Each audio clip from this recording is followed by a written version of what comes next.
the most important thing is that you know that you are the light in the darkness. That you know that who you experience yourself to be is just a thin layer. And beneath that is this vast, eternal radiance that never stops shining. And that the source of your wisdom is not from outside. It's not from books. It's not from teachers. It's not from ideas and concepts. It's from inside you. And there's a point of interface where you interact with something outside you that carries the vibration of your deeper self, and it sparks something and it draws you into relationship with yourself. But that's not because of the outside thing. It's nothing was created. Nothing was given to you that you don't already have. And I think this is the fundamental, I won't say misunderstanding, but misrepresentation of yoga and yoga teaching and yoga teachers, is that a yoga teacher can give you something that you don't already have. All throughout the past 100, I mean, it goes back farther than this, but the past 100 or so years, that yoga has been really flowing more steadily from the East into the West. There's also this mixture of yoga with extractive capitalism. And that has shaped what we understand yoga to be, the mixing of yoga with extractive capitalism. And extractive capitalism has some basic fundamental aspects. Resource extraction. And, I just want to say that extractive capitalism is like the water. It's like the analogy of the fish and the water. It is so embedded into our world and our consciousness that it's hard for us to imagine what life would be like without it. It's so taken for granted. It's so part of our common understanding of what reality is, that it's hard for us to imagine life without it.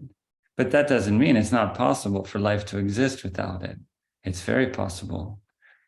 But right now, in the world, in America, in the West, it's very taken for granted.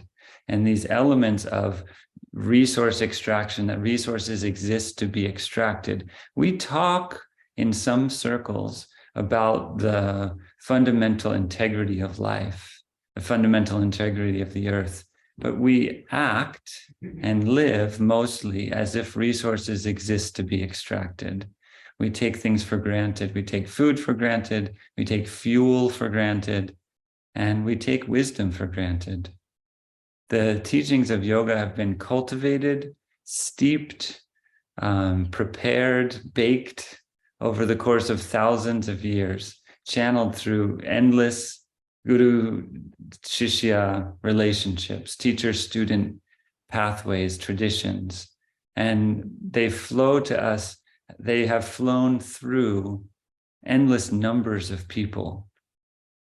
Just like a piece of fruit that you eat, the seed was planted, and the tree was grown, and the fruit was picked, and the fruit was stored and transported and put on the shelf, and all those things, especially the more processed a food is, the more people are involved with it. So just like you can think of an apple while you're eating it, you can think of all the love and the care that has gone into it. The same is true with the teachings of yoga. They didn't just drop out of the sky.